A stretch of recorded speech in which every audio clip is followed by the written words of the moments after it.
نحمده ونصلي على رسوله الكريم أما بعد فأعوذ بالله من الشيطان الرجيم بسم الله الرحمن الرحيم إنا كاشف العذاب قليلا إنكم عائدون يوم نبطش البطشة الكبرى إنا منتقمون صدق اللہ العظیم. درود شریف پڑھیں. اللہم صلی علی محمد وعلی آل محمد کما صلیت علی ابراہیم وعلی آل ابراہیم انکا حمید مجید. اللہم بارک علی محمد وعلی آل محمد کما بارکت علی ابراہیم وعلی آل ابراہیم انکا حمید مجید. 25واں پارہ سورۃ الدخان رکوع نمبر 1 اور آیت نمبر 15-16 تلاوت کی گئی. مشرکین مکہ کی اللہ رب العزت کی بارگاہ میں اس قحط والے دھوئیں سے نجات کی درخواست گزشتہ سبق میں گزر چکی ہے، اور آج کی آیت میں اللہ رب العزت کا جواب ارشاد فرمایا کہ انا کاشف العذاب قلیلا، کہ بے شک ہم دور کرنے والے ہیں عذاب کو. فرما قلیلا، تھوڑی مدت تک، یعنی کچھ وقت تک ہم اس کو ختم کر دیں گے. لیکن ساتھ ہی ان کی حالت بتا دی، انکم عائدون، کہ ابھی جو تم دعویٰ کر رہے ہو گزشتہ آیت میں گزرا ہے کہ انہوں نے کہا تھا ربنا اکشف عنا العذاب انا مؤمنون، کہ ہمارے پروردگار ہم سے اس عذاب کو دور کر ہم ایمان لے آئیں گے. تو اللہ رب العزت نے فرمایا عذاب تو ہم قریب دور کر دیں گے، لیکن انکم عائدون، تم ایمان نہیں لاؤ گے. جو تمہاری حالت، تمہاری کیفیت ہے کہ کئی بار پہلے بھی ایسا ہو چکا ہے کہ جب مصیبت آتی، عذاب آتا، تو اللہ تعالیٰ کے سامنے وعدے وعید کرتے کہ ہم ضرور لائیں گے، نہ لائے تو پھر بے شک ہمارے ساتھ یوں ہو جانا. لیکن جیسے ہی عذاب گیا اب فوراً بتوں کی طرف متوجہ ہو گئے. ہاں جی، یہ بتوں نے کیا ہے، یہ فلاں نے کیا ہے. جس طرح آج کل ہمارے ہاں بھی ہوتا ہے، جب مصیبت وغیرہ آتی ہے تو مسجد میں بھی آتے ہیں، منتیں بھی مانتے ہیں، اور جب اللہ تعالیٰ کرم فرما دے تو پیر صاحب یاد آ جاتے ہیں. ہاں جی، پھر مولوی صاحب کا تعویذ یاد آ جاتا ہے، پھر ڈاکٹر کی گولی یاد آ جاتی ہے، پھر حکیم کی پوری یاد آ جاتی ہے. نہیں یاد آتا تو اللہ یاد نہیں آتا، ادھر رخ نہیں موڑتی. حالانکہ سب سے پہلے کہنا چاہیے اللہ نے شفا دی. کس نے دیا بولو بھائی؟ اللہ نے شفا دی. لیکن نعوذ باللہ زبان پر ہوتا ہے اتنے سال ہو گئے ہمیں اولاد نہیں ہوئی، ہم نے فلاں قاری صاحب سے پانی دم کرا کے پیا اولاد ہو، فلاں پیر صاحب سے جناب تعویذ لیا اولاد ہو، فلاں ڈاکٹر سے دوائی کھائی ہے، فلاں حکیم صاحب سے جناب علاج کروایا ہے. کون بھولا بولو؟ اللہ. یہی ہوتا نا بولو بھائی. اور پوچھنے والا بھی یہ نہیں کہتا مبارک ہو اللہ نے آپ کو اولاد دی، کیونکہ وہ بھی اسی ورگے ہی ہے، بگڑا ہوا. وہ بھی فوراً کہتا تو نے کہاں سے علاج کروایا. بیماروں کا بھی یہی حال ہے، بیماروں کا بھی یہی حال ہے، عقیدہ بگڑا ہوا ہے. ہاں جی، اس سے ماشاءاللہ ٹھیک ہو گیا، کہاں سے علاج کروایا. یہ نہیں کہتا تجھے اللہ نے صحت دی. اللہ تو نعوذ باللہ ہمارے خانے میں ہی نہیں. تو پھر یہی تو بات ہے، 4 دن بعد پھر جھٹکا لگتا ہے، پھر کہتے پتہ نہیں کیا ہو گیا. ہاں جی، اس لیے میرے بھائی سب سے پہلے ہمیں یہی سبق دیا بیماری سے کہ اندر دوائی سے پہلے کہنا وَإِذَا مَرِضْتُ فَهُوَ. یہ کیوں پہلے کہا گیا ہے؟ تاکہ شفا کے بعد تیرا عقیدہ درست رہے. اس طرح بیماری میں تجھے رب یاد آ رہا ہے، ہاں جی، تو فریادیں کر رہا ہے، منتیں مان رہا ہے، اگر میرا کام ہو گیا میں کبھی نماز نہیں چھوڑوں گا، روزے نہیں چھوڑوں گا، تو مرض صحت کے بعد بھی تجھے اللہ یاد رہے. اس لیے ہر بیماری کے اندر ہر دوا سے پہلے، خواہ وہ پانی دم ہوئے کی صورت میں ہو یا کسی کی لکھی ہوئی صورت فاتحہ کی صورت میں ہو، یاد رکھنا صورت فاتحہ میں بھی عقیدہ یہی ہے شفا اللہ نے دینی. کس نے دینی ہے بولو بھائی؟ اللہ کی شان ہے. بعض دفعہ ہم ایک آیت پڑھ کے پھونک مارتے بندہ ٹھیک ہو جاتا ہے، بعض دفعہ پوری سورت یاسین پڑھ کے بھی مارتے نہیں ٹھیک ہوتا. تو شفا یاد رکھنا اللہ کے قبضے قدرت ہے، اللہ کے کسی کے دم میں نہیں ہے. یاد رکھ، دنیا میں آپ کو کوئی شخص نہیں ملے گا کہ جس کے دم سے ہر مریض ٹھیک ہوتا ہو. دونوں طرح کے لوگ موجود ہوتے ہیں، ایک طرف کہنے والے ہوتے ہیں، دوسری طرف گالی دینے والے ہوتے ہیں. کہنے جتیاں ٹوٹ گئی ہیں آ کے سانو کوئی پتہ نہیں، شفا نہیں. ڈاکٹروں کا بھی یہی معاملہ ہے، کسی کو چاہے تو جناب وہ پیراڈول سے اللہ شفا دے، وہ گن گا رہا ہوتا ہے. اور کوئی کہتا ہے میرا تو گھر بھی پہ گیا، اس ڈاکٹر کو پیسے دے دے مجھے تو کوئی فرق نہیں پڑا.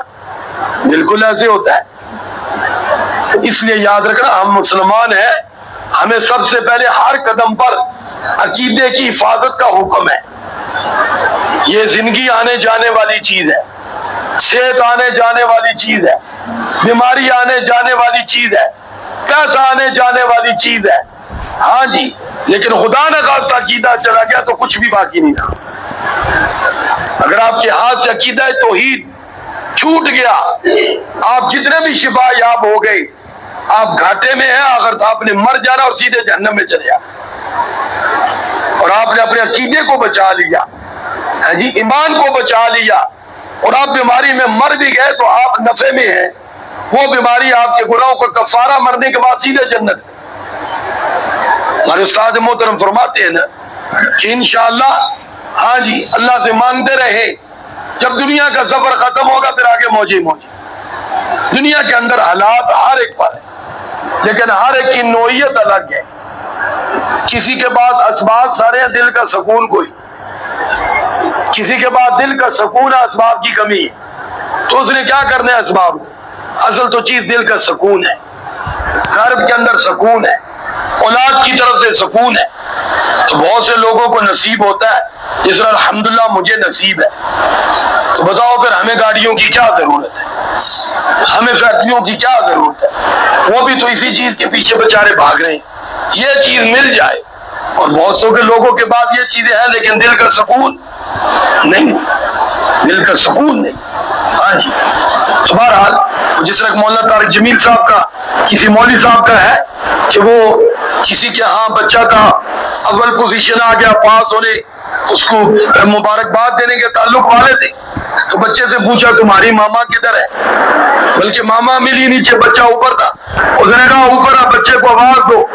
ہاں جی، تو بچے سے پوچھا ماما کے پاس نہیں رہتے؟ کہا ماما ہمارے پاس کب رہتی؟ ہاں جی، وہ پتنی کدھر ہوتی؟ ہم تو مہینے بعد آپس میں ملتے ہیں. ہاں جی، یہ پوزیشن بھی ہوتی ہے. الحمدللہ میں اور آپ صبح شام اپنے بچوں کو دیکھتے ہیں، بچے ہمیں دیکھ کر ہاتھ جمرے کا ثواب پاتے ہیں. یہ بھی اللہ تعالیٰ کی بہت بڑی کیا بولو بھائی کرم نوازی ہے.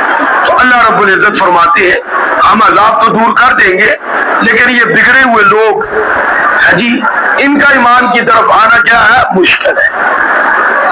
پھر اللہ رب العزت فرماتے نہیں نہ آئیں گے تو ان کو دھمکی دی یوم نبطش البطشۃ الکبریٰ، کہ ہم بھی انتقام لینے والے اس دن. فرمایا بڑا انتقام.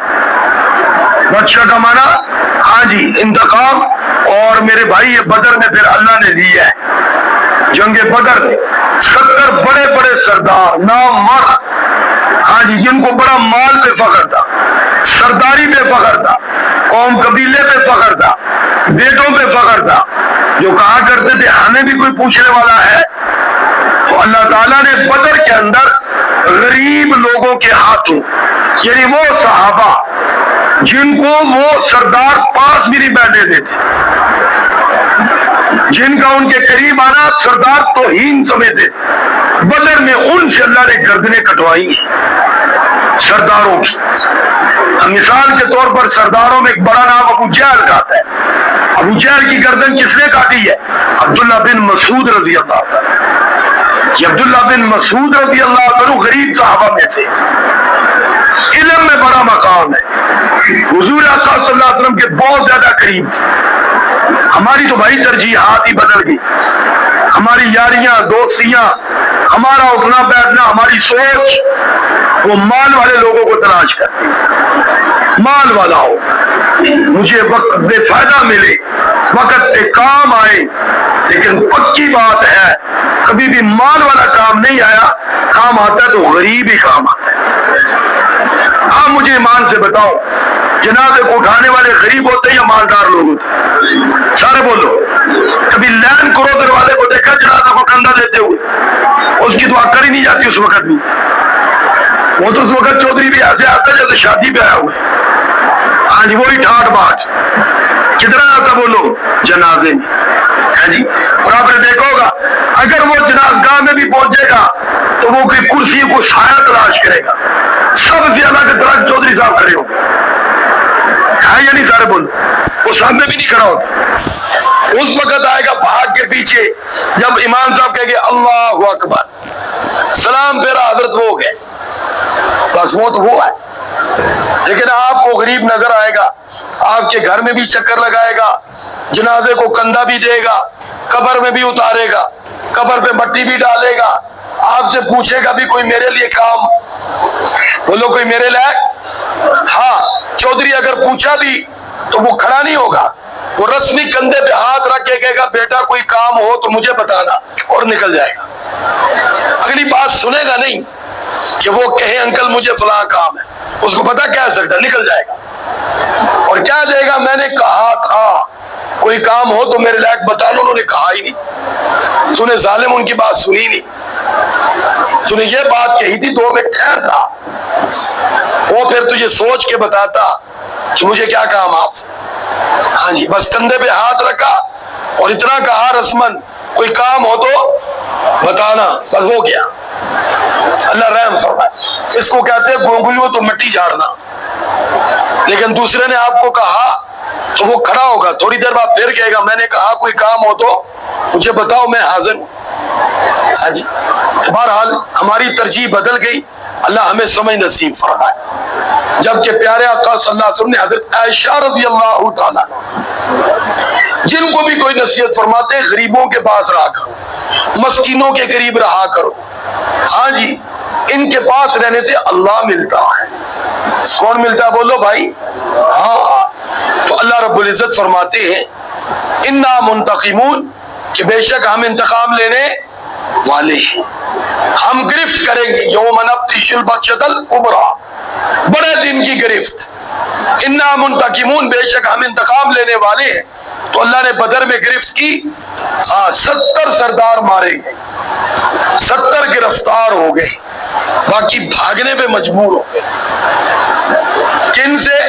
ان غریب صحابہ سے کہ جن کو مکہ سے نکلنے پر انہوں نے مجبور کیا تھا، رہنے نہیں دیا تھا، اور کس حالت میں؟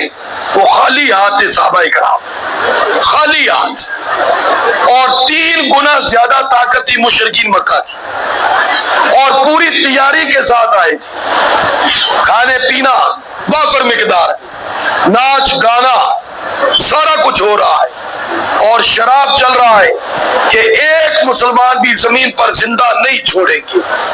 اس نشے میں تھے، اس غرور میں تھے کہ آج زمین پر اللہ کہنے والوں کو ختم کر دے گی۔ ادھر پاک پیغمبر صلی اللہ علیہ وسلم کی دعائیں تھیں، اور دعاؤں میں الفاظ کیا تھے؟ مولا اگر آج تو نے مدد نہ کی، اگر یہ مٹھی بھر لوگ آج کافروں مشرکوں کے ہاتھوں مارے گئے تو زمین پر پھر تیرا نام لینے والا کوئی نہیں ہوگا۔ اس طرح دعا تھی، اور کملی مبارک کندھے مبارک سے بار بار گر رہی تھی، اس لیے حضور صلی اللہ علیہ وسلم کی آواز جاری تھی، اس لیے ہم عرض کرتے رہتے صرف یا اللہ مدد، سارے بولو ہاں، کہ حضور آقا صلی اللہ علیہ وسلم بھی مشکل میں اللہ ہی سے مدد مانگتے۔ یہ بدر کا دن مشکل ترین دن تھا، مشکل ترین دن۔ جنگ سے پہلے پاک پیغمبر صلی اللہ علیہ وسلم نے اللہ کو منایا ہے، بولو اللہ کو منایا ہے، اللہ سے مدد مانگی ہے، اور اتنا روئے کہ سینے مبارک کے یہ کپڑا آنسوؤں سے تر ہو گیا تھا، اور صحابہ میں کسی کی جرت نہیں تھی کہ خیمے میں جا کر حضور سے درخواست کرے حضور تشریف لائے، حکم ارشاد فرمائے۔ اور مشرکین مکہ ابو جہل نشے میں آوازیں لگا رہے تھے آؤ بھائی آؤ مقابلے کے لیے. ہاں جی، سیدنا صدیق اکبر رضی اللہ پر تعلق کی بات ہے. صحابہ نے ان کو بھیجا. یہ جب حاضر خدمت ہوئے تو کیفیت دیکھ کر حضور کی کتنا رو رہے. عرض کیا حضور بس کیجیے، اللہ ضرور مدد کرے گا. آپ تشریف لائی. مشرکین تانا دے رہے، ہاں جی، للکار کے بلا رہے. اب حضور آقا صلی اللہ علیہ وسلم تشریف لائے اور صفحے سیدھی کی. تمہارا اللہ رب العزت کی بارگاہ میں دعا ہے کہ اللہ مجھے اور آپ کو بھی قرآن کی اور پاک پیغمبر صلی اللہ علیہ وسلم کی تعلیمات پر عمل کرنے کی توفیق عطا فرمائے. آج ہم اس کو چھوڑ چکے ہیں، اس لیے ہم مصائب میں مبتلا ہیں. جو لوگ حضور کی تعلیمات پر تھے وہ خالی ہاتھ بھی دنیا کے امام تھے، خالی ہاتھ. ہاں جی، صحابہ کرام اسباب کے درجے میں ان کے پاس کچھ نہیں تھا، لیکن سینے میں خالص ایمان تھا. اللہ نے ان کو دنیا کا امام بنا دیا. اللہ ہمیں بھی صحابہ کی پیروی کی توفیق عطا فرمائے. درود شریف پڑھ لیں. اللہم صلی علی محمد وعلی آل محمد کما صلیت علی ابراہیم وعلی آل ابراہیم انکا حمید مجید. اللہم بارک علی محمد وعلی آل محمد کما بارکت علی ابراہیم وعلی آل ابراہیم انکا حمید مجید. لا الہ الا اللہ محمد رسول اللہ صلی اللہ علیہ وسلم.